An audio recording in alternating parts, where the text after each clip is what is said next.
Hello, everyone. Welcome to Grid Life Wrap Up. Joe Samaniego here, along with Ben Schneider, Kobe Lambeth from the Podium Finish, and Joshua Birch. We got a lot of racing to cover, and before we do that, a big thank you to our Patreon subscribers, calling the show Mark and Robin for keeping us on there all year long. You too can invest in the Grid Network through our Patreon or our Buy Me a Coffee, and already we encourage everyone to chat room, comment in the chat room with your questions, comments. Already, we start off with one from Seth. This will be an interesting evening, gentlemen. Let's ride. And I think that's more in regard to NASCAR, which, as you can see in the little tracker, that'll be following a couple of other series. We'll start with Formula One, the Hungarian Grand Prix.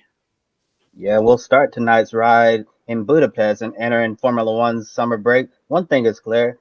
Max Verstappen's in control of the championship from 10th place on the grid, spun the car around, didn't replace the tires, and ended up proving many wrong, including all of us who were on Grid Live pre-race today. We said there is no way in the world Max Verstappen was going to be able to win from 10th place at a track where it's a little more difficult to overtake, but he proved us all wrong. Give him credit for that. End up winning the Hungarian Grand Prix. Red Bull's flawless strategy made it look easy with passes on the track in the pits, while Ferrari's flawed strategy continues to be their Achilles heel.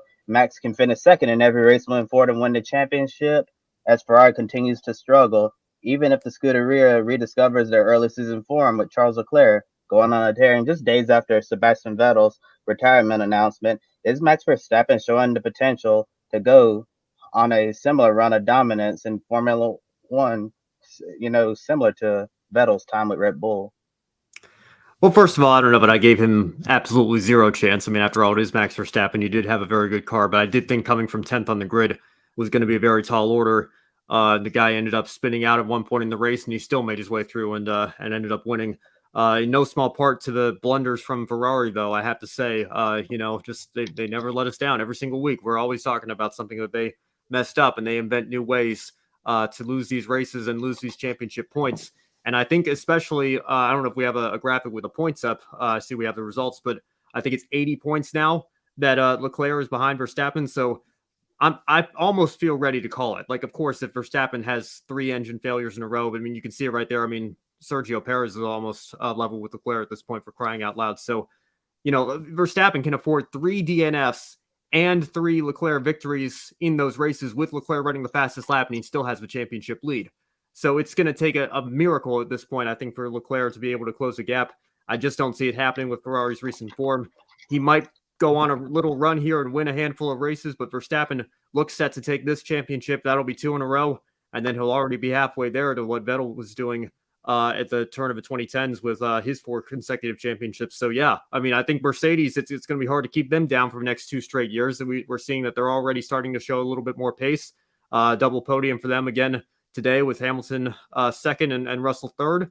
But I think, Kobe, you're absolutely right. I think Verstappen is really showing the potential in light of Vettel's retirement. It might be fitting for him to, start this nice little run himself of winning multiple championships. And Adam is absolutely right again. Ferrari being typical Ferrari today, as they have been all season. And Seth says Ferrari screwed the pooch, also known as a day that ends in Y. And nice shirt, Josh. Football came home. I've got to say, I think that was on right after the F1 race on ESPN. So I did catch a little bit about that. But congratulations to your Lionesses. Thank you. Yes, fantastic game. They scored their second one while me and Josh Plays were doing our Grand Prix review, talking through it. We just finished, and Josh said to me there's a corner. So I was like, "All right, I'll stay on." And then there was a gone. So at the end of the Grand Prix review, there's me screaming, "Oh, we scored!" And then a bigger cheer when I finally got into the house after we ended it as well.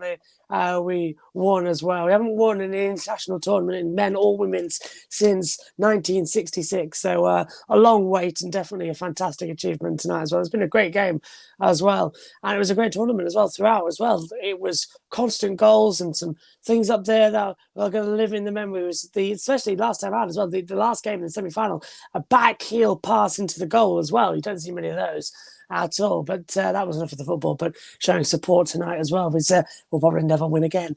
Anyway, back to the thing about Max Verstappen. Yeah, just correct me if I'm wrong, gentlemen, as well. These rules were brought in to make it closer. That's right, isn't it? I'm sorry, but we're 13 races in, and this is the most boring season since 2002 in terms of the championship. It's like it's self-destructed. It was brilliant. The first 4 races were brilliant as well because they were constantly changing. Ever since Miami onwards, it's been a bit dull because the championship has gone the way of Verstappen. As soon as they got on form with that car and they got the reliability issues out of the way, it's been done. And I thought Ferrari want to come back charged. Then last week, they left an open goal again with Leclerc crashing in. Today, they haven't just left an open goal. They've packed up, gone home while the race was still going on. Leclerc started 3rd, Sainz started 2nd, Verstappen started 10th, and Verstappen won the race. I can't accept it. Jenson Button won this race in 2006. He won it from 14th on the grid. That was the furthest back anybody had ever won the Hungarian Grand Prix. Historically, the average winning position is 5th on the grid. That's here. Verstappen has won it from 10th. It doesn't happen here. How the hell he has done that, I don't know. New engine in between qualifying, that's another thing. He had problems with his power unit in qualifying. He changed it overnight to a brand new power unit, but because he's inside the 3, he's fine. But to me, that stung a little because he's changed the power unit just before the race. And even if it's inside the rules, if you change your power unit during the weekend, to me, that should be a penalty. So he got very, very lucky, and that rule needs to be changed going into next year. Do I see Max Verstappen going to run the same as Sebastian Vettel? Yes, I think he will. But this year, Ferrari would have been in the lead of the championship if it wasn't for their own strategy department. I think, honestly, they're almost as bad as Mercedes. Mercedes have a bad strategy because they don't know how to race in the midfield. Mercedes are too used to being out front leading that when it comes to battling, Mercedes' strategy department is hopeless. When it comes to Ferrari, their strategy department is just useless all the time. What many people said today as well was the fact that Leclerc was on the hard tyres. And why was he on the hard tyres at such a point? He had no choice but to put the hard tyres on in those conditions. Yes, it was starting to rain. The track temperature had dropped. He had no choice because he started the race on the mediums. In his first pit stop, he put on the mediums. And by doing that, he locked himself into a 2-stop strategy of having to put on the hard compound tyres again because the 2 mandatory race tyres are the mediums and the hards. The soft is only mandatory in qualifying 3.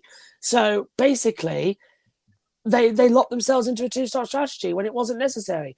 The ideal strategy would have been starting on the softs and then going to the mediums for a 1-stopper, exactly the same as what Verstappen ended up doing as well. The 2-stopper didn't work, and it was a horrible strategy to begin with. So I don't like how that ended up. Ferrari strategy department have plans A, then they go to plan D, then they go to plan E, then they go to plan F, and then we go back up to plan B. It's a mess. It is absolutely a mess. If they want to be world champions, they need to sack them and get some actual decent strategists in there. Mattia Binotto, I feel, is being close to being fired. If he loses this year's title, God knows, yes, they've been working on getting the car, but if they're not the strategy department working, then the big bosses at Maranello won't like it. We saw what happened in the past with ex-team principals. He'll be out quicker than you can say, Mamma Mia. Yeah, quicker than you can say Mamma Mia. Really like that, Josh. And there's certainly a lot of things for the entire Formula One paddock to think about over the summer break. And with his win from 10th place on the grid, Verstappen has a bigger lead in our grid rating for Formula One. He's now up to 3rd in the grid ranking. His closest competition there was Charles Leclerc, but once again, strategy issues appears to be a major issue for Ferrari as always, or as Steph said, a day that ends in Y. So every day it looked great until the hard tire came on and did nothing. Not only for Ferrari, Alpine, and anyone on the hard tire struggled today. Carlos Sainz finished ahead on the soft tires, but ahead of both Ferrari was Mercedes with a double podium finish with Hamilton and Russell. Is Mercedes getting ready to overtake Ferrari for 2nd place in the constructors, considering how far off they were at the start of the season? What I'm really excited about is because Mercedes seem to have unlocked something. They finally updated their car to the right place. The floor's okay, the rear wing's okay now, and they've unlocked the pace. They've learned about it. A bit too late in the season for anything, but it's good for mentality getting into next season. They can work with these new regulations, which is what's going to keep Hamilton in for another season and reassure George Russell as well. I mean, nobody expected Russell's pole position yesterday as well.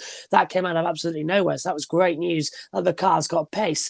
In terms of overtaking Ferrari for second in the constructors, yes, because one thing I'm always been banging on about is the fact is that Red Bull and Ferrari have got the summer break to change their floors because they're not allowed to use their flexi floors from Spa onwards, and we don't know how big an effect that's going to have in terms of the running of the car and the performance and the aero drag as well. So Red Bull and Ferrari are going to be a little bit neutered and down on power. Mercedes might suddenly come back up and look like Mercedes' car's been fine all this time. And it was Ferrari and Red Bull having the advantage of the flexi floors. So Spa's going to be feeling like another season. It's going to be feeling like another season opener because the cars are going to look different underneath as well. So I'm looking forward to Spa already. And I think Mercedes will be on a charge in the second half of the season.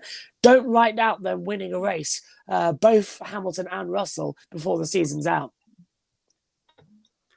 Well, I think I said on the show last week, don't be shocked if Mercedes finished second in the constructors, given the improvements that they've made and also taking into account the blunders that Ferrari continue to make as well. I think today is just further proof of the fact that we could see that happen, especially, Josh, like you mentioned, with the minor regulation changes that are going to be taking effect at Spa through to the end of the season. At this point, I'm starting to think maybe I would put money on it. I do not trust Ferrari at this point. And, just to circle back to the previous question there, Josh, you're absolutely right. They need to sack everybody in the strategy department. They've needed to sack everybody in the strategy department for a while. Maybe they have, and they've brought in new people, and the new people are just even worse. But, it's just been a complete mess over there. At the same time, Mercedes, I think, have finally started to find their rhythm a little bit. And, if things had gone slightly differently, with the way the rain was coming in at the end, it very easily could have been a Mercedes 1-2 if Verstappen had spun off slightly differently when he did, or spun off, trying to nurse the car home. They're right there. They're right there and ready to pounce. And I think they could pounce when we get back to Spa next month. Yeah, and certainly Ferrari's going to need a complete reset over the summer break if they want to prevent Mercedes from getting second in the constructors. But considering everything Mercedes has found with the car, with the latest updates and Ferrari's forms being completely off, so I think all of that's going to factor into a lot of momentum for Mercedes to try to get ahead of Ferrari in the constructors. Hamilton and Russell are driving extremely well, while Sainz, Leclerc, they're certainly been off lately. So Ferrari, they need to clear their minds for most of the month of August, come back for the second half of the season, and try to maintain second. Although right now it really seems like it's certainly going to be difficult. Ferrari was even getting trolled on Twitter today by Joel Embiid, the NBA All-Star from the Philadelphia 76ers. He said, "I might as well be a Ferrari strategist right now, laugh out loud.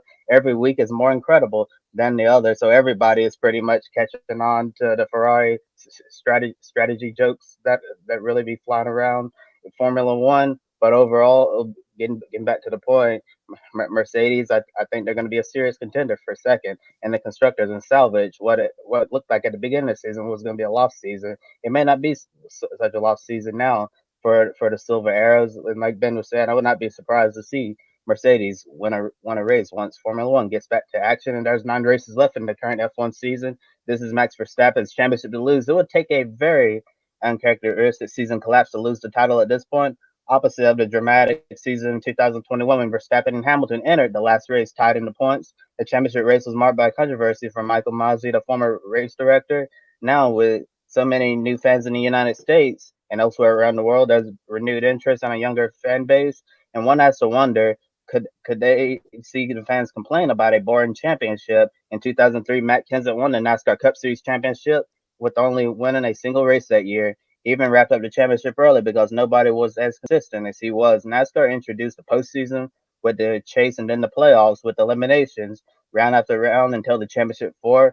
Formula One's tried to spice up the show a bit by adding sprint races, which many have been critical of, and they also hope the new cars would create better racing, as Josh mentioned.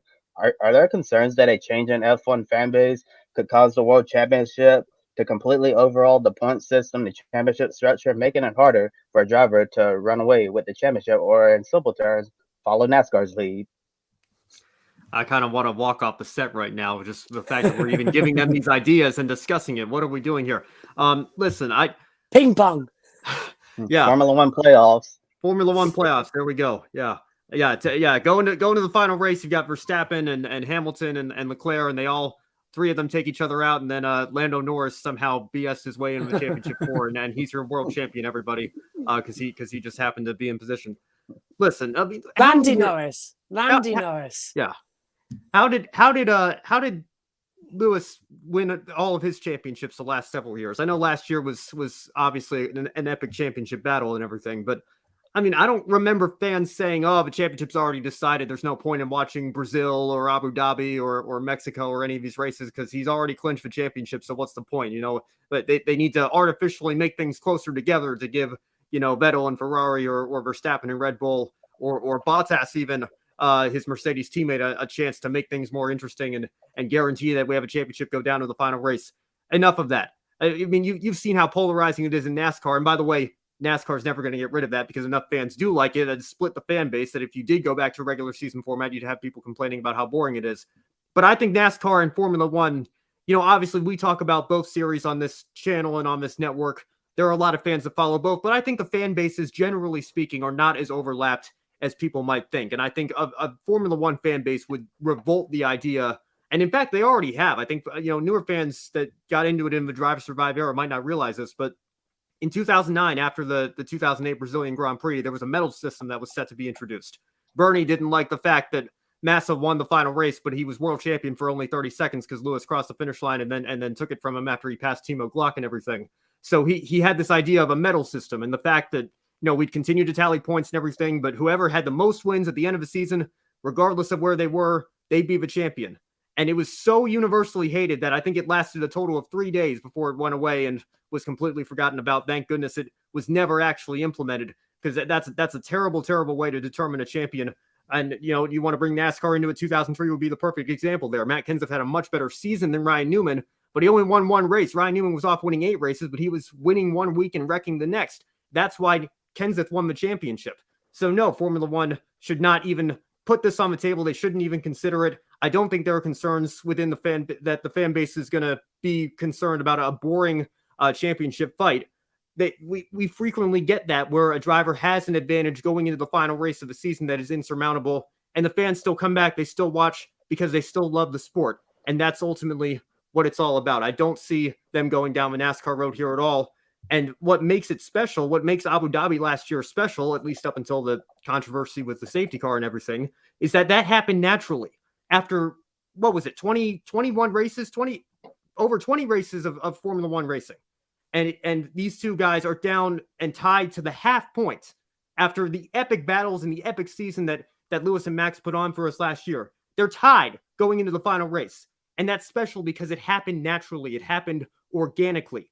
NASCAR's system rigs it so that it's guaranteed every year. And so it's not as special as Abu Dhabi was last year. It's not as special as the 1992 Hooters 500 was. When you have a system that guarantees it, you know to expect it. And it doesn't make it feel as special as when it happens because it came down 2 or 3 or 4 or 6 guys fighting naturally down to the final race of the season.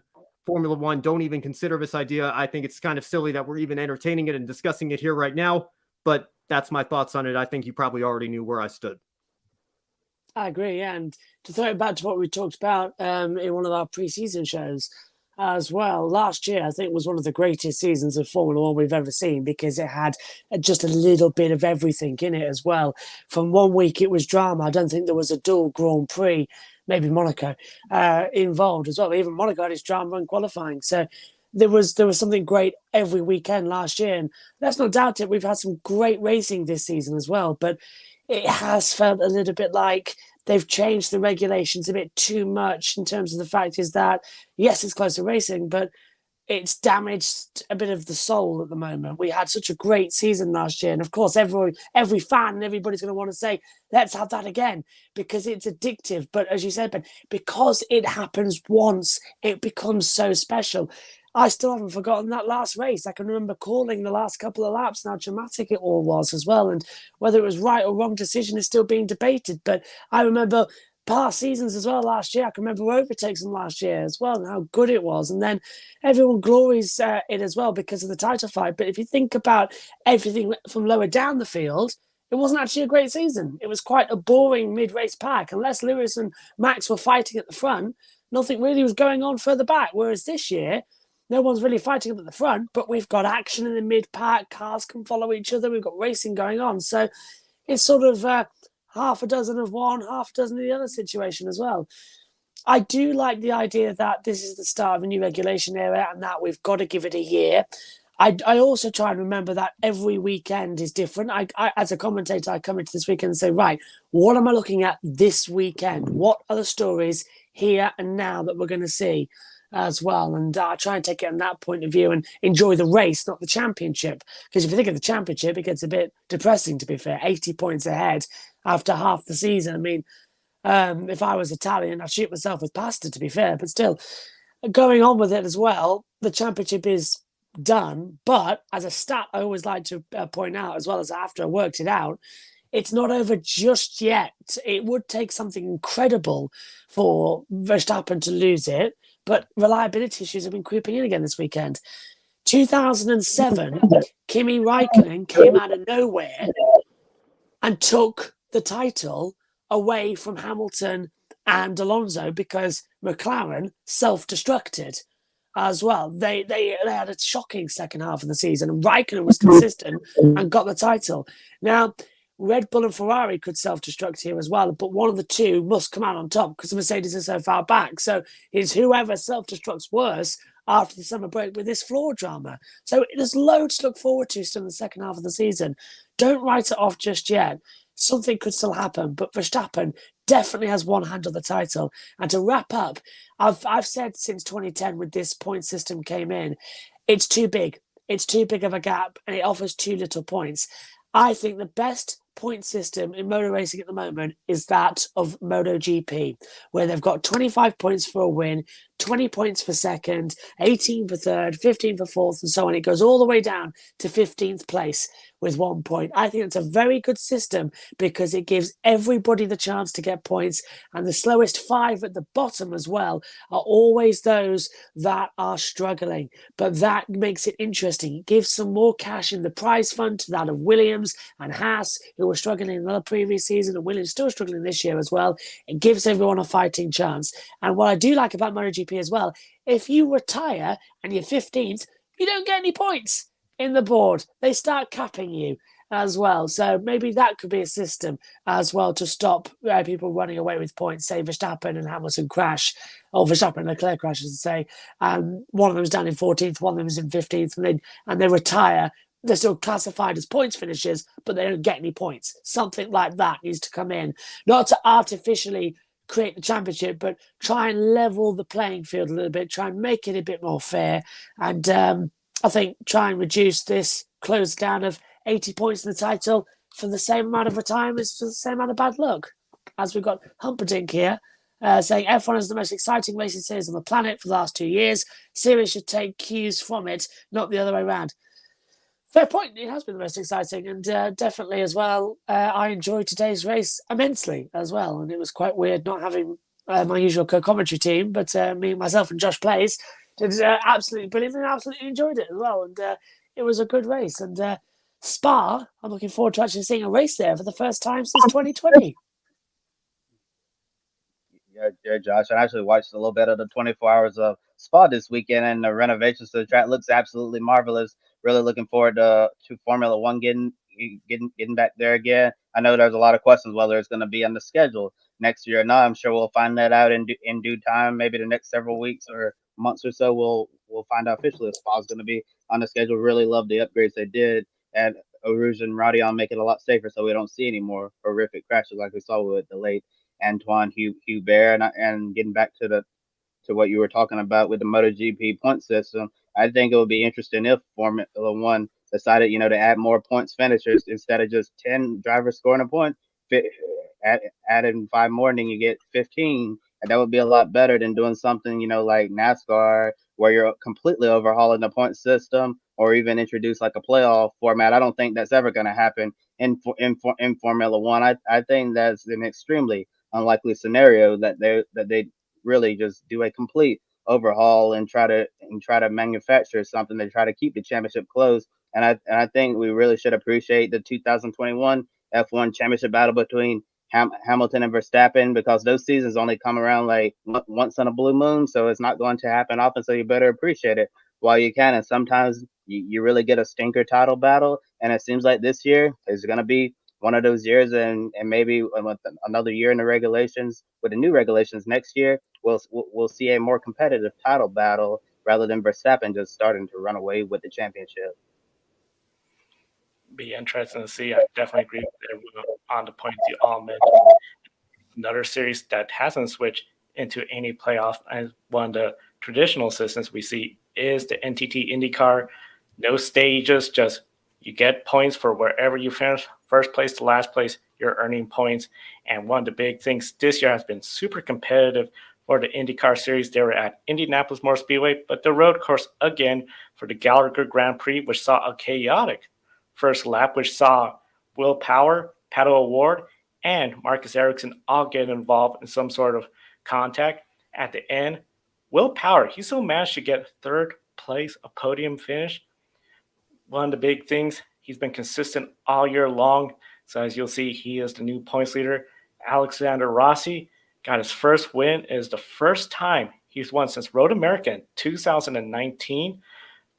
And of course, it has to be really huge because he goes there, he gets the win right before he goes to the next chapter of his career and joins McLaren IndyCar team for the IndyCar Series next year. Overall, Kobe, is this a big boost in confidence for Rossi and a wake-up call for the competition that he's still competitive?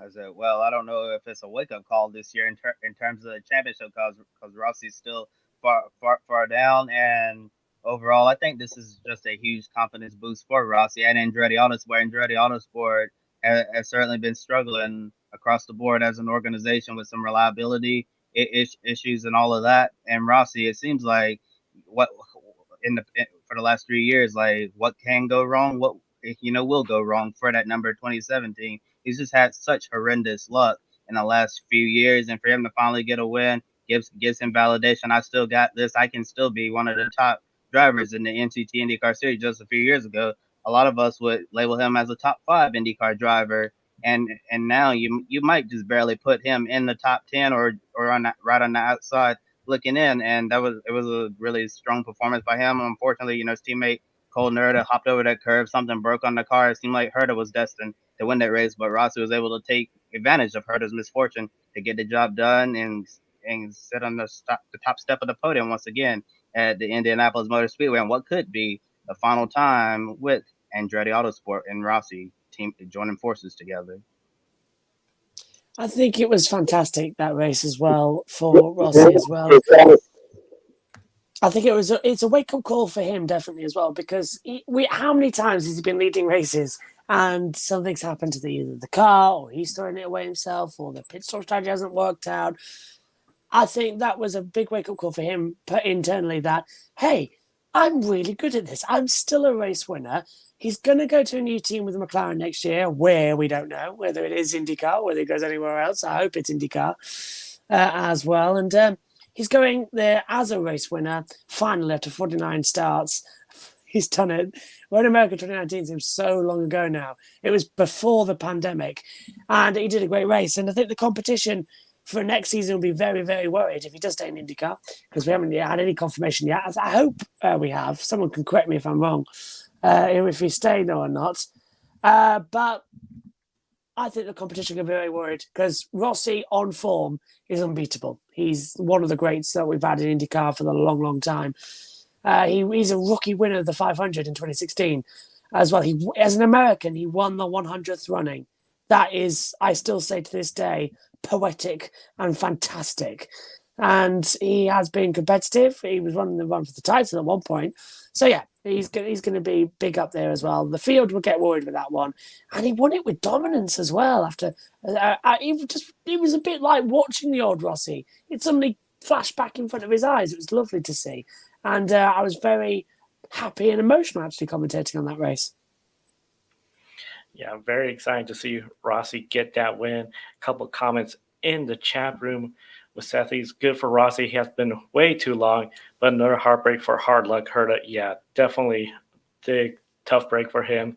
Just something with the car went broke. And then shout out to Lundgaard, P2. Great effort by him. It definitely has to be very rewarding. And of course, rookie seasons are always challenging. And the IndyCar Series, where you got some of these drivers from all over, Formula One, in this case, Jimmy Johnson with NASCAR, Supercars with Scott McLaughlin, makes it really something else when you could get a podium finish. For Marcus Ericsson, a former F1 driver, an 11th place finish, so didn't get the top 10, but he started 25th, and now he is behind Will Power in the point standings. The next race, though, is the Nashville Street Course, where we all remember he won the race after he gone airborne on a restart. Last year, he entered Nashville 5th in the points, 104 points away from the lead. After that win, he was in contention for the championship up until the second from last round at Laguna Seca, where he was eliminated mathematically. Now, here we are. He's going from having his best season last year to this year, winning the Indianapolis 500, leading the point standings. Now he just lost the point stands, but overall, he is right there, single digits behind Will Power. Joshua, can Marcus Ericsson endure a championship battle against a very consistent Will Power? I really hope so. I really do. But then again, if he didn't win the 500, he would have leaded the championship by 3 points going into the last race of this, just now at Indianapolis. So I think Power is already going to take it ahead anyway. But this is getting extremely good. This title fight is back on as well after we were writing it off. IndyCar is delivering us a brilliant one. So Will Power in his prime as well is unstoppable. We were talking about Alexander Rossi as well and how great he is in his prime as well. Will Power, as you can see, is top of the grid ranking for IndyCar as well. He is really good.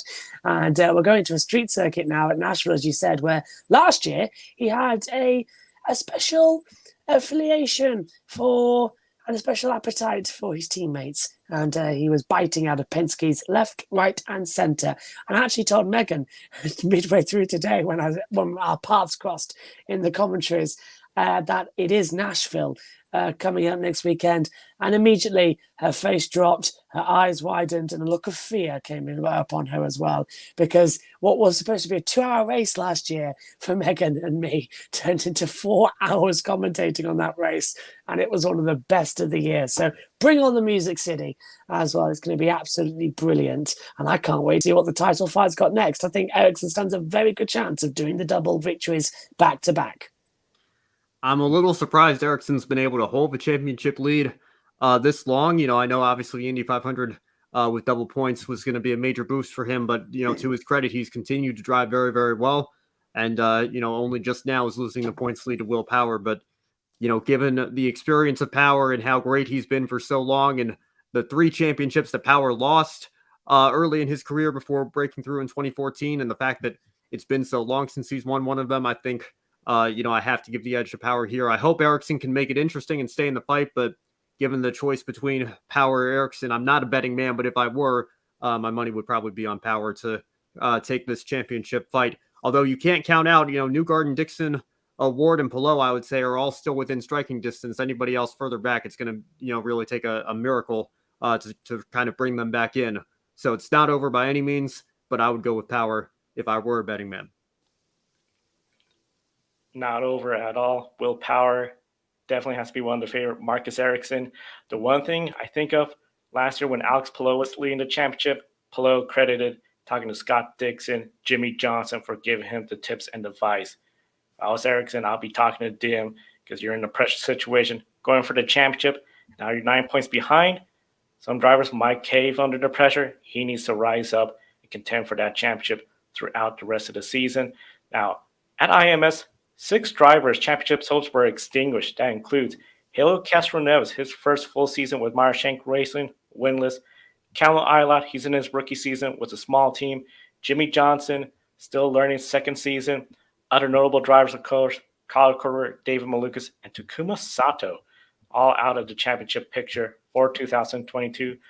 Ben, with the championship over, do any of these drivers look more poised to go for wins and podiums instead of points racing? Well, I think every driver we just listed off, I mean, they may have been mathematically eliminated this week, but, I think Jimmy Johnson in particular, he's got to manage his expectations. I think, very few people thought of him as a championship contender this year. He's been incredible on the ovals with how quickly he's picked those up, but, still very much learning the road and street courses. So I think for him and for anybody else on this list, that we just listed off, the championship really hasn't been in your mind for a while now. Maybe it was at the start of a season, but things just haven't really gone your way or further down in points. I think absolutely you probably have already started just throwing caution to the wind, going for wins and podiums above it, anything else. And that includes giving yourself the freedom to go off strategy and not have to worry about points racing. It's a little bit of a different scenario than guys like Power and Ericsson are going to find themselves in going forward, because they maybe can't throw caution to the wind all the time and, have a coin toss between a podium or a 20th place finish. They might have to, take 7th place points one day and not overdrive the car or risk a DNF or something like that. But they have a points lead to protect or a points battle to protect. Everybody else further down back, like I said, I think really the top 6 are kind of your main championship contenders at this point. Even for those that haven't been mathematically eliminated, it's going to really take, a stretch of incredible runs and even some luck from the guys ahead of you falling back to bring you back into a championship fight at this point. So for the majority of the field, honestly, I would say at this point, you're probably just focused on one thing, and that's winning races. Yeah, either winning races or focusing on 2023. I think for some of those drivers that Joe mentioned, are really looking forward to the 2023 season. And I'm also glad you brought up the point about strategy, Ben. Those drivers who aren't going to be in contention for winning the championship, they can just go for it, risk it, and not have anything to worry about at this point. And Jimmy Johnson in recent races, his number 48 strategist tried 2 different calls, one in Toronto and then one at the IMS Road Course yesterday in Toronto. Jimmy tried to use strategy to try to luck out with a potential top 10, top 15 finish, but in order for that to work, he needed the Honda Indy Toronto race to go green until the end. He got caught out by a caution, killed the strategy, and ended up crashing out of the race with Kyle Kirkwood that day in Canada. And then yesterday, Jimmy on a different strategy. At one point, he was running up in the top 5, but he needed the race to stay green again, and once again got caught. He needed he needed a yellow, but he needed to run to go a little bit deeper. But unfortunately, the yellow came out at the wrong time, and ended up shifting him to the very back of the field. So those drivers like Jimmy Johnson, they're gonna be taking a chance because they may not have the pace, outright to go out there and win.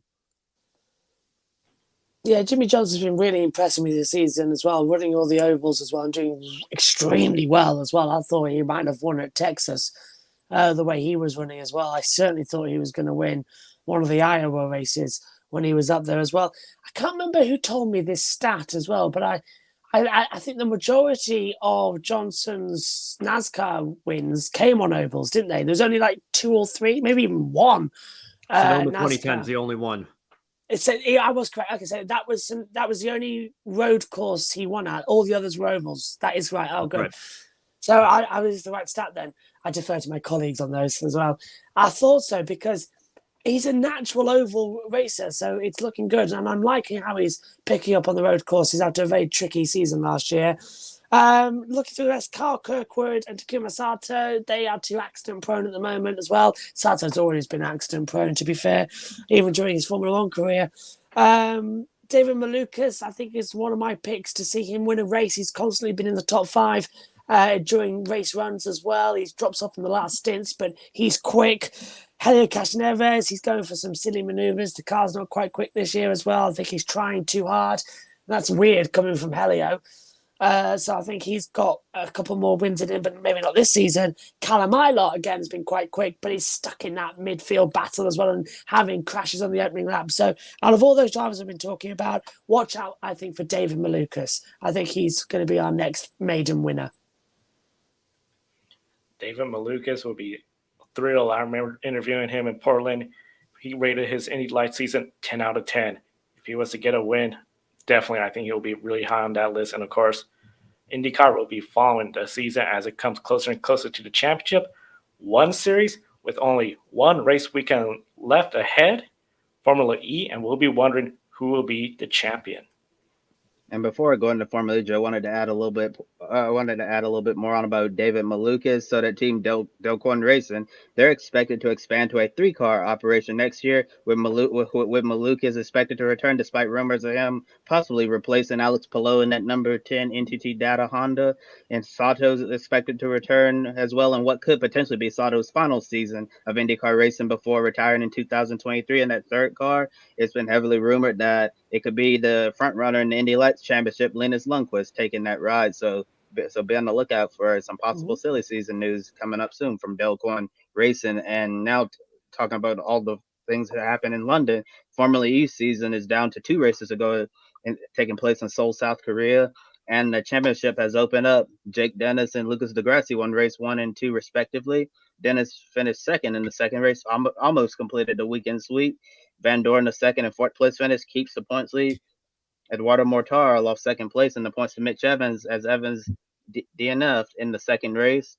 John Eric Berg is 4th and the final driver mathematically eligible for the Formula E World Championship. So Stoffel Van Dorn can finish 4th in both races and win the championship, or 5th place in both races and at least 2 bonus points. So in Formula E, you get 3 bonus points for pole, 1 for fastest lap, so 8 bonus points are available heading into the final race weekend. Does Stoffel Van Dorn have one hand on the championship with a 36-point lead over Mitch Evans? I think so, just mathematically. I know Formula E, we brought out the Wheel of Destiny last year. It hasn't quite been that crazy this season, but 36 points is a very tall ask. Obviously there are 2 races, so it's mathematically possible. But I do think Van Dorn probably has one hand on the championship at this point. He's a very talented racing driver, and I think 36-point lead.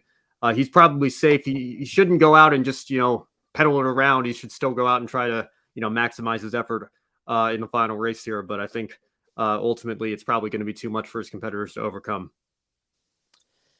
Yeah, I think Van Dorn will take it in the first race in South Korea. I don't see him going down to the final. This he's only gone down to the final because of what happened today and this weekend in London with him having such a bad second race.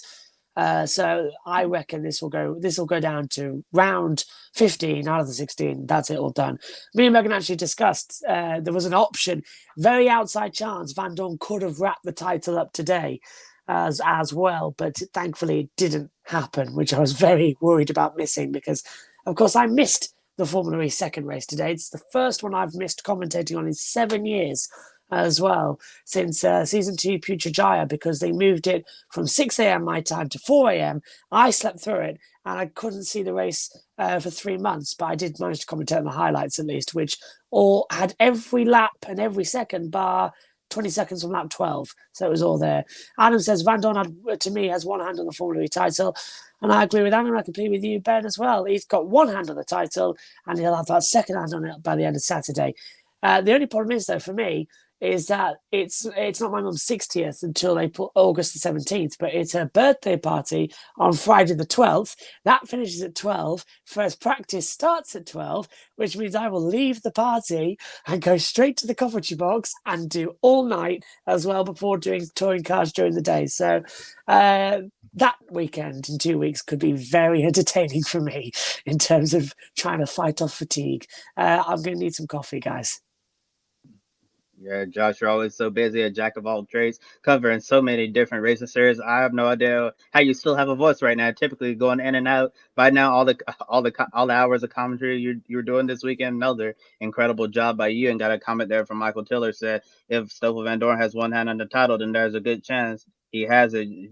Just like how I think Verstappen does have one hand grip on the F1 title. Thank you for sharing your comment, Michael. And in a second, we'll get to what I assume most of our viewers out there waiting for to talk about all the drama that happened at the Indianapolis Motor Speedway Road Course today in NASCAR. But before we go, on to NASCAR, we're gonna let Josh go. And before you head off and go to sleep, Josh, what's your great one shining moment from this racing weekend?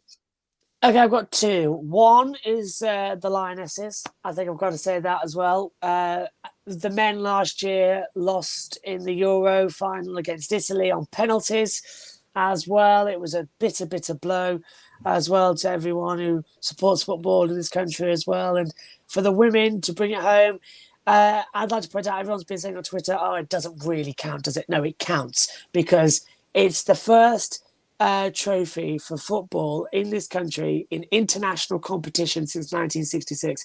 It's the first one. So honestly, that means a lot, and I'm so proud of them as well. It's been a great game, so that's my one shining moment as well. Milton says hello. Josh, I'm surprised you're able to do this with that voice. So I've got to tip my hat for you, sir. It's just starting to go. Thank you for that. It's just starting to go as well as it always does. It goes in the night and it goes in the morning as well. I wake up sounding like I've smoked 50 cigarettes a day for 50 years as well. But my one shining moment from the track is so hard because I've been running around 7 different series. I think it will go to Alice Powell, taking her first W Series win of the year. She was working so hard for such a difficult year as well. She's been working up to it, and I think it was just a massive relief for her. And I was really happy to see her win. So that's my one shining moment. And Joshua, thank you so much for your time as always. We encourage everyone to click on the link below to Joshua's channel, check it out, subscribe, and watch along with him as he covers all the races. Now, before we get into NASCAR, a couple of comments from the chat room I want to bring up. I know we moved forward, but if you ask me, Max winning that race from 10th on the grid, whether you like him or not, very impressive drive. Definitely was one of the most impressive drives of the season, especially in F1. But right now, NASCAR, and already some of the comments in the chat room, bring back the big yard. Folks want this 400-mile race to come back because the Cup Series, it was their second trip to the IMS Road Course. It went much smoother than last year. You didn't have the curb come up. Still, we saw plenty of beating and banging early on. Brad Keselowski, it just seemed like every stage he was spinning, losing control. Todd Reddick was in control of this race. And really, it wasn't until the third stage we started having cautions, no caution for any incident. However, though, towards that end, it got really crazy where we saw Ross Chastain. He crossed the finish line second place, but he was demoted down to 27th place because in that restart, there was nowhere to go. He was going to be on the high side, entering the turn into the grass. They would probably be over. And he spun earlier in the day. I believe it was in the first or the second lap of the first stage. We saw him get spun around. So overall, starting with you, Kobe, do you agree with the call that Ross Chastain gets a penalty and be demoted from second place to 27 because he avoided the chaos, but he looked like he paid a penalty, big penalty for it? Well, for starters, Joe, I'll say I think it's funny that everybody's asking for the Brickyard 400 to come back because in the last years of the Brickyard 400, everybody kept begging for the Brickyard 400 to go away. They didn't like it because the oval really produced lackluster action and a real forgettable race for the most part. And then people were excited at first to see the Indy Road Course, and then after 2 years of racing on the Indy Road Course, people are ready to see that go and want to go back to the oval. So I find that very interesting right there. But I agree with NASCAR's call to penalize Ross Chastain because you just don't cut the track like that and all of a sudden you're in the fight for the win. But I think the biggest issue is that NASCAR waited too long to make that call. I feel like that's something that they should have been able to make much sooner, because at one point I thought we were going to see a repeat of last year's race on the Indy Road Course. Ross Chastain not in contention for the win. He takes out Tyler Reddick, ruin Reddick's race, and then Austin Cindric goes up there and win the race. That's what I thought might happen, but luckily Tyler Reddick was able to stay out front, take the win. Otherwise, if Chastain had gotten into Reddick and not even racing for the win, like Denny Hamlin and Chase Briscoe last year, when Briscoe had been penalized, ended up taking out took away Hamlin's opportunity to win that race. But overall, it was the absolute right call. I just wish they made the call a lot sooner. I'd like to think it was the right call, but I mean, it was just a complete clown show all weekend. And that's, what this race was last year with the curb coming up. Joe, I got to say, I'm not sure I completely agree with what we opened with here. I don't know that it went much smoother than last year. It probably did go smoother than last year by default because the curb didn't come up. But then again, that's a very low bar to be set. And Seth agrees with me here, I guess. Second straight year, we have a sour ending at a track that shouldn't be on the circuit, but Positives Reddick was a class of a field. I know we'll get into him a little bit later on as well.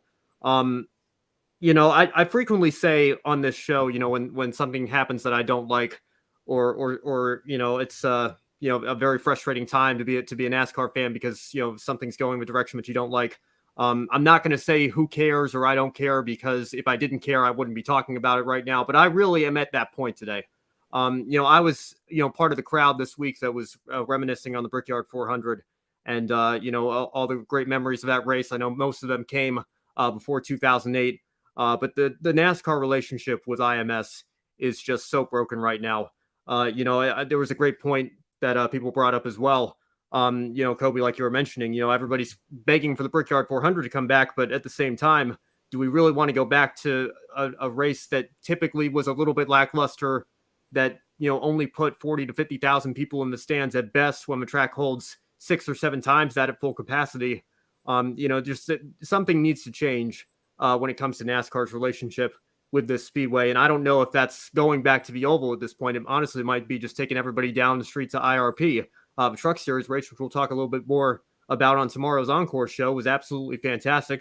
There's no reason the Xfinity Series should have even been an IMS to begin with. They never should have left IRP either. And the Cups, I mean, what was Joey Logano thinking going 5 wide into a 90-degree right-hand corner on a restart down the main straightaway, going the wrong way at IMS? And I have to say as well, the IndyCar race, was not that great either. It wasn't terrible by any means. At least it was, a solid, competent race that we saw. But, can you really think of any great memories that have been made on the IMS Road Course aside from the first year when Sebastian Vettel stalled at the start and there was a massive crash when they tried the standing start on lap 1?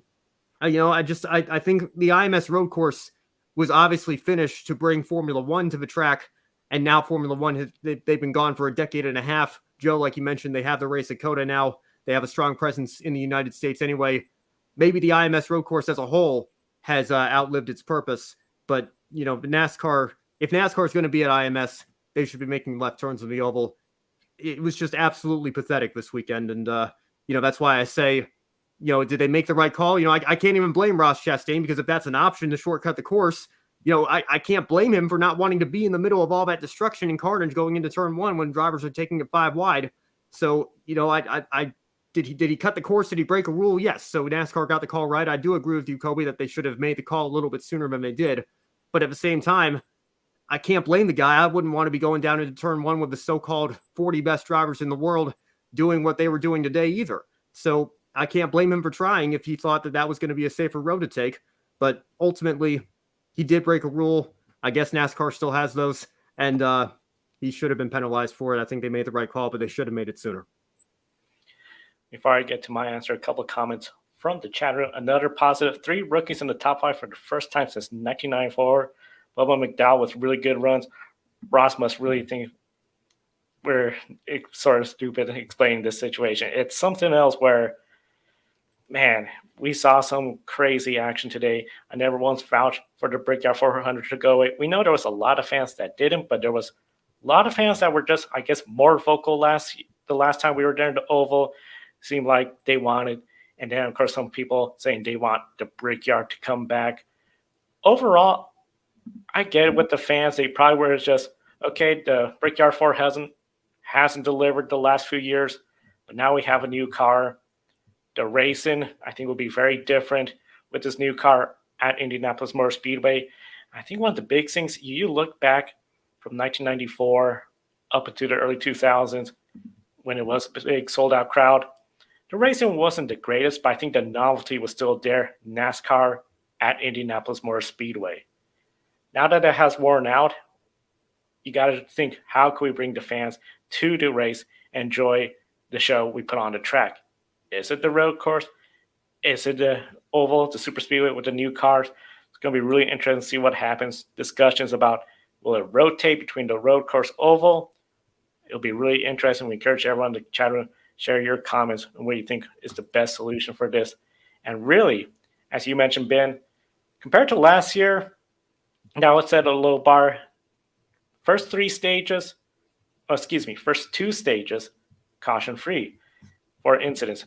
That all changed once Kyle Larson apparently had a brake failure, got into Ty Dillon. Thankfully, both of them were really out of the car quickly, okay. But after that, that's when we saw the aggression on the restarts. Everyone was trying to funnel into turn 1 and all the chaos that ensued. As you mentioned, Ben, Joey Logano making that move 5 wide. There was no room. He was not going to be in that side of the curb. Pushes everyone. Then the late restart. Chase Elliott trying to go for another win in a row or another second place finish. Gets spins out of contention. And then, of course, Ross Chastain, if he tried to make that corner, he'd probably be in the grass. Who knows where everything would have gone from there. So starting with you, because someone had mentioned during the broadcast the lack of respect. And we've seen that happen in the Truck Series with Eldora. A lot of people were critical of that. Are the Cup Series drivers starting to lack respect for each other in the road course races, and are they too chaotic for enjoyment? Well, I think it hasn't just been Eldora or Knoxville or the dirt races. I think that's just par for the course for the Truck Series as a whole these days. I mean, you had Nemechek get into Taylor Gray to finish just this past weekend at IRP, and like I said, it was a great race, but a bit of a controversial finish there. This isn't just an IMS problem when it comes to the culture, like you were mentioning, Joe. It's a problem, I think, all throughout the road courses, but even just all throughout NASCAR as well these days. Where these kinds of moves are deemed acceptable, or if not acceptable, it's at least a given that somebody's going to get into somebody, so it might as well be me, and it might as well be me trying to make this move. I mean, again, Logano was the most egregious, but he was far from the only one. And even though the first stage went caution-free or whatever, like you were saying, Joe, I mean, it's how many cars do we see spin off? Obviously, on a road course, if somebody can get going, it gives you the freedom to not go full course yellow. But it wasn't exactly super clean either, as the caution laps or lack thereof might suggest it was. I think that it's, like I said, it's been a problem for a long time. It's not just the fault of the IMS Road Course. It's not just the fault of road course racing in NASCAR either. It's more of a culture problem that we've created. And I think that the emphasis on winning above all else, and winning by any means necessary, because you're probably not going to get penalized for rough driving. I think that certainly plays into it as well. But just a combination of all those things, I think, was a reason that when the Indianapolis Motor Speedway has their historic oval right there, maybe this wasn't such a good idea in hindsight. But again, I could keep going about how I feel about how this race went, how last year's race went, how the Brickyard 400 went post 2008, post the tire fiasco. It's just, I don't want to monopolize our show, but it's very, very frustrating to be sitting here as a race fan today and look at NASCAR's broken relationship with IMS and all the factors that have led to it.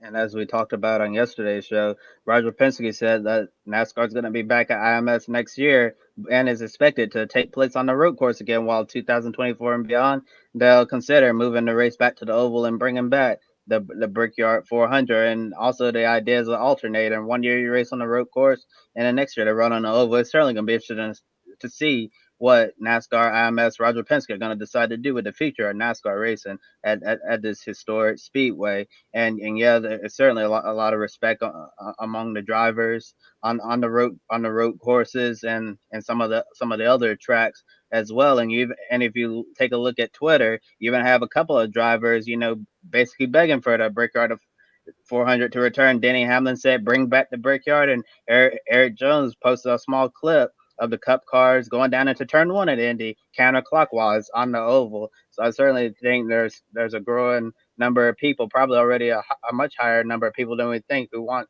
to see NASCAR go back to the Brickyard 400. And comment there from Nico says, "This race kind of upheld the fact that NASCAR isn't a road course series. Too many bonehead moves by the country's quote unquote best drivers." And it's really unfortunate, Nico. Personally, I really like road course racing. It's one of my favorite disciplines, and I'm afraid, with obviously the stages really hurting the strategy on road courses, and all of the crazy maneuvers. And plus adding more road courses to NASCAR series, I'm afraid that this might sour NASCAR fans on road courses, which could mean possibly a return to maybe just 2 or 3 road courses a year, because for so long it was just Sonoma and Watkins Glen. Then we added the Roval, and I know next year we're going to go to the Chicago Street Course. And based on everything we saw today at IMS, I can't help but imagine how many cautions we're going to have next year on the streets of Chicago. Probably at least 10. That's my very, very early prediction. 10 cautions on the streets of Chicago. And Humberdick says, "Classic Brickyard 400 will always be your choice. You love the racing there, even the ones that people thought were boring, and back when they were running the Brickyard 400, certainly special to win that iconic 2.5-mile oval. And Kevin Harvick even said that it's an embarrassment for the series that NASCAR's not running the oval at Indy. And another comment in the chat room with this one. The safety of the cars play a big part in the culture. When guys can hit a wall at 180 miles per hour, walk out, you get a little bit more comfortable with dumping the guy. And I think that's a big, great point he brings out, because one of the things, they have fenders. When it comes to Formula One, IndyCar, no problems. Maybe somebody will lock up, or the initial start when they're double filed. But NASCAR, Joey Logano, he could push and beat his wing up to the front and pick up positions, not risk hurting somebody. It's really something else where I think it brings up a good point. Some of these road courses, they're not exactly designed for NASCAR Cup cars. When it comes to the racers, they do mostly short track ovals. They get to the ultimate level, the Cup Series. They do from now, we had 2 road courses a year to now a bunch more. The street course, NASCAR could be excited. Oh yeah, we have the most diverse season, diverse schedule out of any series. But will it put on a good show for each track? I think the Chicago street course, if they were to look into that, they have to design that with not Indy cars in mind, but Cup Series cars, and can it provide a good race without a finish like we saw today? Now, 4 races remain in the regular season. 6 drivers have more than 1 win. They are locked into playoffs easily. Chase Elliott with 4 wins, everyone else with 2 wins. That includes Ross Chastain, Todd Reddick, Joey Logano, William Byron, and Denny Hamlin. Everybody else with 1 win. So, Kobe, do these drivers have an advantage of less pressure heading into the playoffs? Oh, absolutely, because they're safe right now. They're not hovering down towards the bottom like Ryan Blaney, Martin Truex Jr., who don't have a win yet, or Kevin Harvick, who's trying to win a race, or drivers who only have 1 win towards the bottom. If we somehow get a few different race winners in the next few races, I know Kurt Busch will certainly wants to return, because if Kurt Busch is still not cleared to race next weekend and we get a new winner, Kurt Busch is certainly gonna start sweating a little bit, because the more races he's missed, the further he goes down in the points. But as all the drivers you mentioned, Joe, if I'm them, I'm feeling really good heading into the playoffs, and you just need to keep winning races, keep stacking playoff points, and try to enter the playoffs with a bunch of momentum. You certainly want to make sure that you're peaking at the right time. I don't know. I mean, honestly, at this point, I'm just so jaded from the race that we just saw. But I think, Elliott is probably in good shape. Everybody with 2 wins, I have to say, they're probably at the point now where they're, safe. And I know we keep talking about this idea of 16 winners. Obviously with another repeat winner today, it gets that much harder to get there. But I think, Joe, all the drivers that you mentioned and listed off there, they're probably going to be all right. They can probably go into the coast into the playoffs here and try using these as test sessions, or just, again, throw caution to the wind like we were talking with those IndyCar drivers earlier, and go out and just try to rack up their playoff points or bonus points or whatever. Nico saying Dale Sr. would do the same stuff too, but the respect was there among drivers during his time. I think, I'm not sure. I mean, I got to say, I think, a lot of fans, we posthumously laud Dale Sr., and obviously it was very tragic that we lost him in the Daytona 500. But I think, it's easy to forget, that he got booed at Bristol when he did that to Terry Labonte. So I think, we look back on it and say, oh, Dale was the intimidator. He would have done the same thing. I think those things were not as frequent as we maybe make them out to be. And, the bump and run versus the dump and run is another dichotomy that's maybe been lost. Now people just have no problem cleaning each other out. And I think that's part of a culture shift that you've seen. But, it's going to be interesting to see, like Joey, you're mentioning with street race going forward. Can it put on a good race? I'm sure it probably can, but I think it's down to the drivers to behave themselves just as much as it is for NASCAR to design a circuit that puts on a good race. Yeah, the drivers, fans anticipate physical NASCAR beating and banging like you see in sort of tracks, but then when you get something like this where you just know that first corner was going to be a free-for-all, it was just really just to the point where it was like Ross Chastain, He knew he'd be in the grass, race over, take that high road. A person like Chase Elliott, his streak comes to an end, no fault of his own. A couple of other comments in the chat room. We thank everyone for sharing their comments. I'm not a complain every week boomer, but I dread Chicago and hate we lost Road America. Road America, I think, is a good example. That was some pretty good racing. We didn't have a situation like here where, due to the track design, people were just doing big moves. In fact, when we were in Portland, we saw how a couple of restarts, the festival cars sort of became a little bit of a mess. But again, that was designed with IndyCar in mind, not NASCAR. Adam Lemery's agreeing with Nico on a couple of his points too. And Mike Taylor, gosh, I remember seeing that news. Rest in peace, Dale Earnhardt. Definitely was a sad day. And of course, for Richard Childress, big win for him. He was the owner of Dale Earnhardt's number 3 car. First time in a long time, 2 wins in a season from one driver. One of the things, of course, Tyler Reddick, he's on his way out at the end of 2023. So it's a long period before he is out of that ride. And it was really interesting. In the other teams, you'll see, okay, the driver's on their way out. They're starting being excluded from key meetings, not hear about a strategy or setup, the confidential stuff. But now they got a couple wins. Ben, how important is it for Richard Childress Racing, Tyler Reddick, to keep their relationship healthy? And do you think they could be a contender in the Championship 4?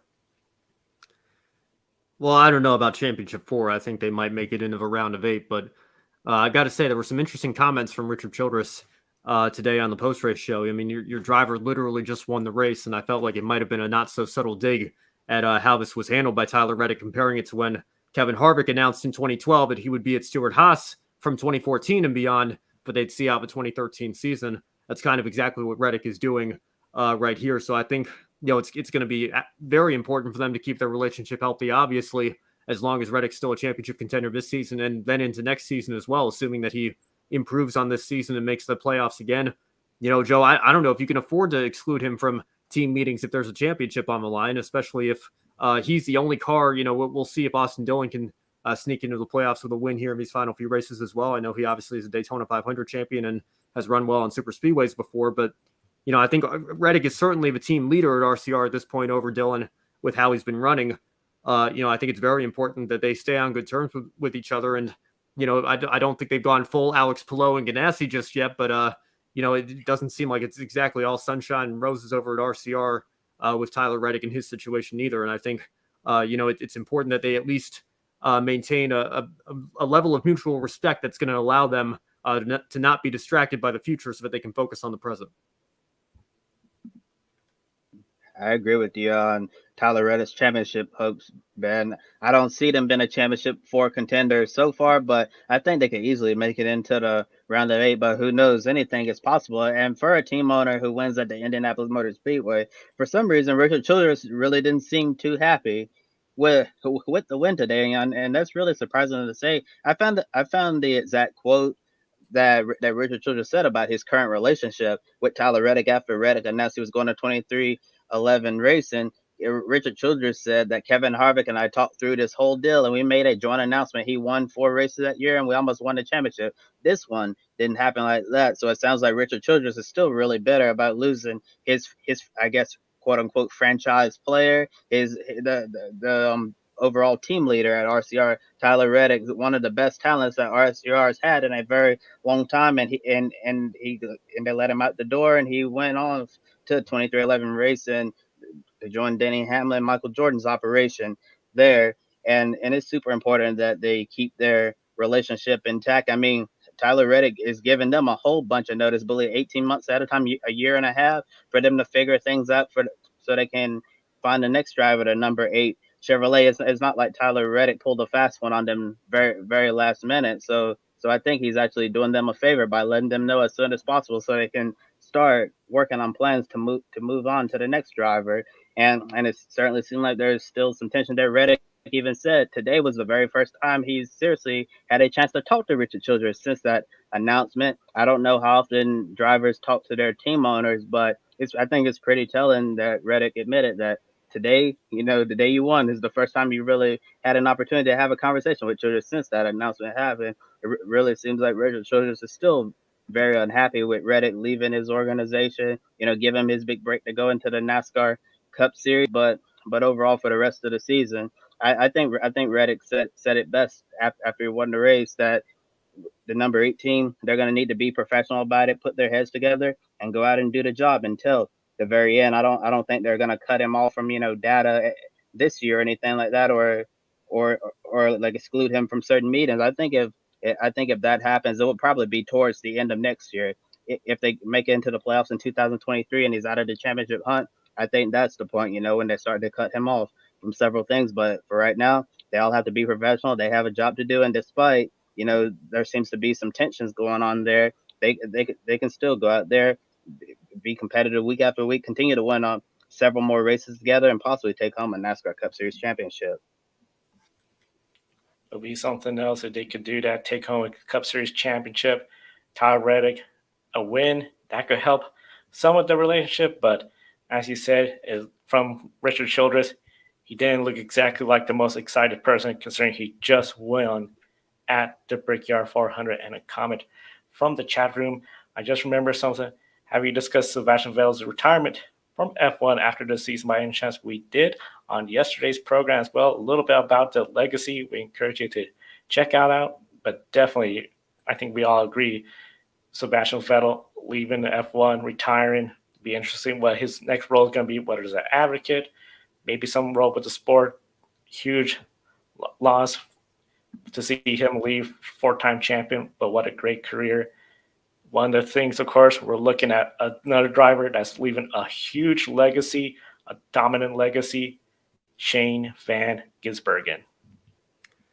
Yeah, we'll get into Supercars here in a second, but just to follow up on Reddick, to make an F1 comparison, since we brought that back up here with Vettel, how do you think Mercedes and Toto Wolff and Nico Rosberg, Niki Lauda felt when Nico Rosberg announced his retirement after winning the championship and gave them only a few months to call Valtteri Bottas up, or Carl Edwards, if you want to stick in NASCAR, Gibbs having to call Daniel Suarez up? I think, Kobe, like you mentioned, exactly right. Reddick's actually doing RCR a favor, if anything, by getting this out of the way, a year and a half in advance, so that they can have some time to plan a replacement for him and get that all sorted out. Michael Tiller says as well, just to put it on record, Vettel's retirement is a huge surprise, but he has had a great career, four-time champion, great helper, and along with that, the only driver on the grid to name I think I'm hitting it at the same time as somebody else here. The only driver on the grid to name every single F1 champion all the way back to its inception in 1950. Absolutely. If you haven't seen that, go check out that Grill the Grid video. It's absolutely incredible to see Vettel just list them off one by one without any hesitation. He is certainly a student of his own sport in that respect as well, and I'm sure he's going to continue to do great things. But getting over to Supercars now, this weekend, for the first time this year, nobody got a Formula E race winner correct. Ian Pick a winner. However, in Supercars, nobody made an incorrect guess because SVG swept the weekend. He's making it look so easy, as he usually does. Only 9 drivers are left in the championship battle, as we have 2 super sprints, 2 race weekends, and Bathurst left. The easiest route for SVG is to win 6 more races, and the championship will be his. There are 6 races between now and the Bathurst 1000. So, Kobe, very simple question. Can SVG wrap up the title before the Bathurst 1000 at the end of the year? Yes, SVG is going to be the 2022 Repco Supercars champion, and I'm going to write that in a Sharpie.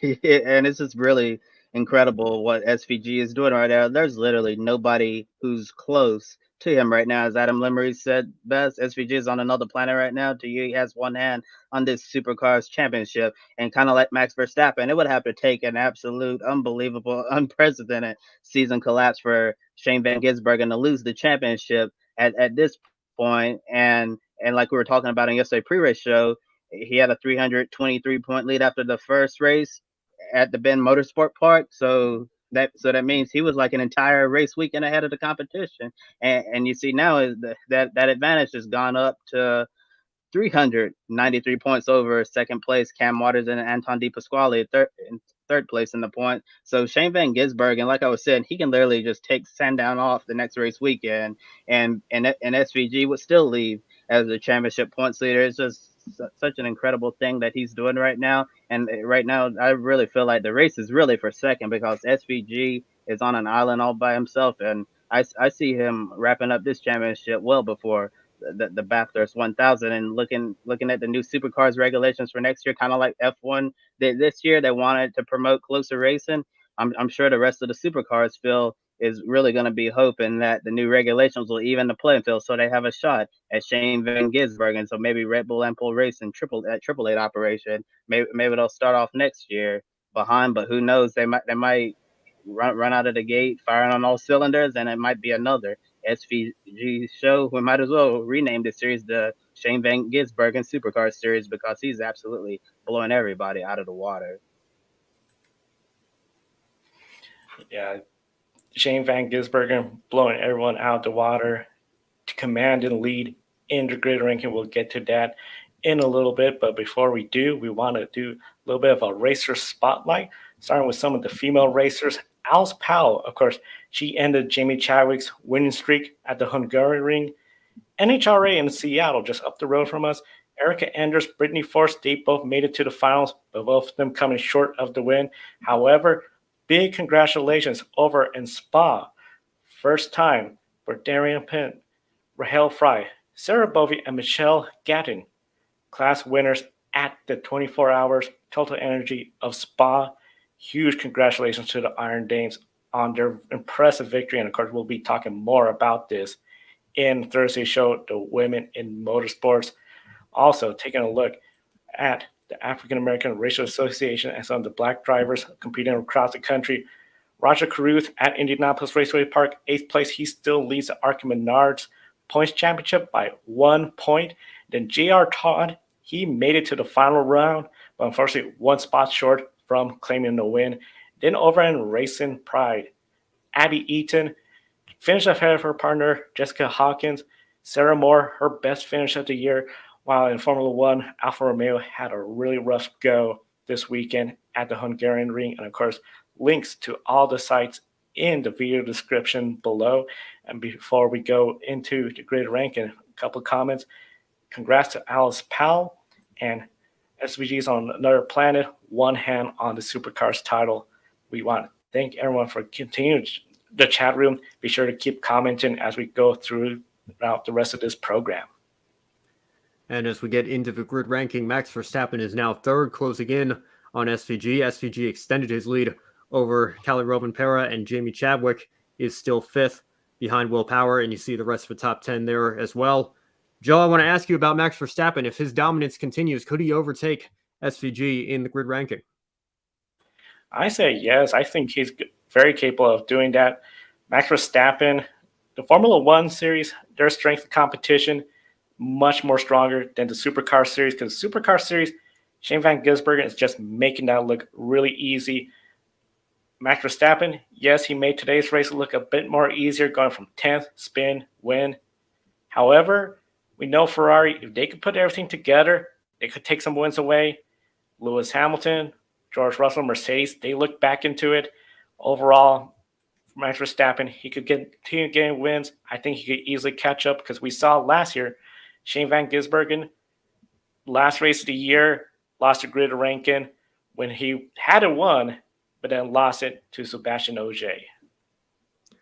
Yes, and if we could pull the rest of the grid ranking up as well, I believe the F1 drivers' situation is quite a bit clustered there. You see 4 drivers, within 5 slots with Russell, Leclerc, Perez, and Hamilton all chasing Max Verstappen, obviously. Formula E saw everyone except Van Dorn drop after the race weekend in London.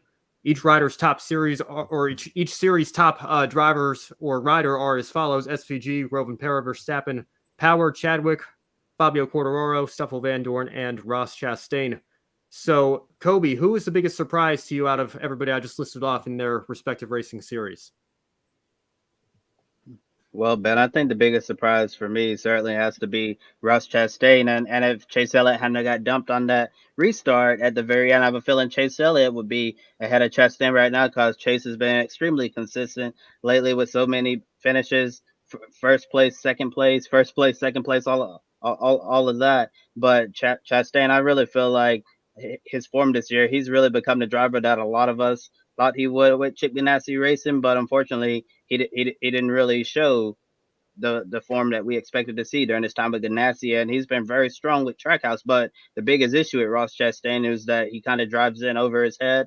a lot, and he's making way too many enemies on the racetrack. And I think Ross Chastain could be a championship contender, but then again, maybe not, because he's going to have so many enemies out there when it matters the most in the playoffs. Those drivers are going to make it really hard for him. And I'm not sure if you're going to talk about this on the Grid Live Encore show tomorrow. He was running the Xfinity race yesterday to get some more track time and end up taking out Sheldon Creed, who's a rookie in the Xfinity Series. And Sheldon's had a really rough year. And for once, Sheldon was having one of his best runs of the season, and Ross Chastain took him out of the race. And, Sheldon ended up finishing in a not so good position. And Ross ended up finishing good for Mario Goslin's small operation. But the thing is, Ross is not even running for this championship, and he ended up ruining Sheldon Creed's day. He's trying to prove himself since his teammate Austin Hill is really, really, dominating right now in his rookie season, Xfinity as well, over Creed. So I think that's going to be one of the biggest hurdles for Ross Chastain moving forward. He's going to need to learn how to race people, when to turn on the aggression, when to turn it off, because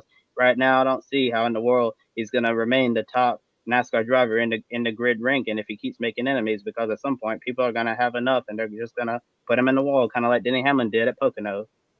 Well, we were just talking earlier in the show about the driving standards in NASCAR these days, and I think when you have an enemy list as long as Ross Chastain's is at this point, it's probably going to be inevitable that a driver might say at some point, if I can't win this championship, at the very least, I'm going to make sure you don't. And so I think that's going to make it very difficult, like you were saying, Kobe, for Chastain to maintain that top spot in the grid ranking. And of course, probably more importantly to him, going on to win the Cup Series championship. I think it's going to be very difficult if he doesn't clean up his driving just a little bit. Oh yes, for sure. And next we're going to be moving on to Grid One Shining Moment. Almost out of time for tonight, so I'm going to start with you, Joe. What's your Grid One Shining Moment from this racing weekend? My one shining moment, I have to say, is the Iron Dames and the historic win that they got at Spa, 24-hour endurance race. Very excited for them. Big, big win, and I think it makes a statement that they could race anywhere with the best of the best and be competitive. And before, one shining moment for me is Zach Best took the pole for his first supercar race against the best. It was a wild card entry as well. Of course, that was in the Supercar Series, and Lemery's our Supercars expert. But for me, my one shining moment was the Spa 24 hours and the Iron Dames getting that win. Well, it's tough for me to overlook Alexander Rossi. Obviously, it's been a long time coming for him, so congratulations to that entire 2017 getting to celebrate at least one more time. And the way he looked yesterday, who knows? Maybe they'll get another win even before he heads off to McLaren next year. I was going to save it for tomorrow's show, but I think it's a moment so nice. I'm going to mention it both tonight and tomorrow. But I want to give a call to Mamba Smith. If you follow NASCAR on social media, you probably know who he is. I think his unofficial job title is Chief Hype Officer of NASCAR, and you've seen him all over their socials and everything. He's been very involved in the sport. He had the opportunity to actually make his ARCA debut. He's also a racer himself, and he put together a deal with the help of AJ Allmendinger actually as well, in a car that was kind of a tribute to AJ's Champ Car Series win at Portland all those years ago, to run the race at IRP, and ended up coming home with a top 10 finish in his ARCA debut. So well done to him. And who knows, maybe that finish will help launch forward maybe one or two more races he can add to his schedule. But great to see Mamba Smith out there, and great to see him have such a good run as well. That is my one shining moment for tonight, and it'll probably be my one shining moment on tomorrow's Encore show when we talk about ARCA as well. Before I get into my one shining moment, I wanted to add on to Adam Lemery's one shining moment of Zach Best being able to win pole position, a wild card entry from Tickford Racing. The most impressive thing to me was, wasn't just the pole. It was the fact that he did it in an unsponsored car. It's really rare that you see an unsponsored car be able to put a car on the pole and be in contention for a win. Best ended up getting the top 5 in that race. So I thought it was super impressive for the young wild card driver to be able to do that in a car that didn't even have a sponsor. And adding on to what Ben said about Mamba Smith, my one shining moment is very similar to what you said, Ben, but it's slightly different. And there was a point in the race, there was a battle inside, just inside the top 10. You had Mamba Smith, and then you had Roger Caruth. And thinking back to when I first started watching NASCAR stock car racing, I can't imagine what 8-year-old Kobe would think to see 2 black drivers racing each other for a position, not just one every now and then, but 2. It really shows that representation matters, and I hope a lot of other black kids who are into racing felt the same way as I did. It was such a remarkable sight, not seeing one but two black drivers on the track battling each other on the track, and both drivers end up having a solid race. And in the future, hope we see a lot more diversity in NASCAR and stock car racing culture in general. And with that, we wanted to thank our Patreon subscribers calling the show Mark and Robin for investing in the Grid Network. They contribute each month through our Patreon. And of course, if you want to do a one-time contribution, there's Buy Me a Coffee. That's what Edward, Amber, Zach have done. Thank you all so much. Any amount helps us pay the bills, stay on the air, and bring you more racing coverage. And of course, you can follow us on social media. We're on TikTok, Twitter, Instagram, Facebook. We do live streaming on LinkedIn. Be sure to check out the page for potential opportunities in the Grid Network. And public.com, use the referral code GridNet. You get free stock to invest in the stock market. Public.com has tools to learn about investing in the stock market, places to connect with new friends, existing friends, and a podcast during the weekday for all investing tips. So definitely check out public.com and use the referral code GridNet. So definitely been a very exciting show. And we want to thank everyone for tuning in. For Ben Schneider, as well as Cody Lamb from the Podium Finish, I'm Joe Sanriego. Thank you for watching today's program. We'll see you next time for Grid Live Encore tomorrow. Don't be an anonymous investor. Join the stock market social media platform, public.com. Invest any amount of money and share with friends and new friends. Discover new opportunities, such as new companies and potential business partners, and useful tools for beginners, and share your experience with friends on public.com. Link in the video description gets you $5 for being a Grid Network viewer. Use the referral code GridNet for your free $5 to invest and start investing and networking on public.com.